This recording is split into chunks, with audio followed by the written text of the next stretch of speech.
कोल्हापुरातील मध्यवर्ती बसस्थानकात प्रवासी एसटीमध्ये चढले. इतक्यात एका तरुणीनं आपली पर्स चोरीला गेल्याबाबत बसमध्ये तक्रार केली. त्यामुळे चालकानं बस थेट शाहूपुरी पोलीस ठाण्यात आणली. तिथं पोलिसांनी सर्व प्रवाशांच्या साहित्याची तपासणी केली, मात्र चोरीला गेलेली पर्स मिळाली नाही.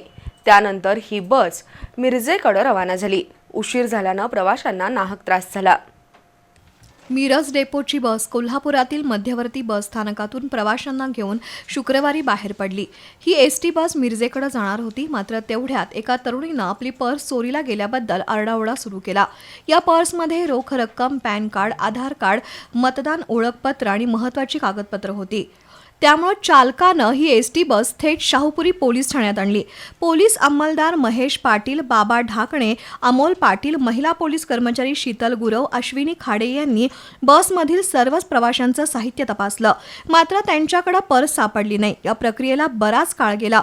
त्यामुळे मिरजेतून पुढील गावांना जाणाऱ्या प्रवाशांना त्याचा त्रास सहन करावा लागला.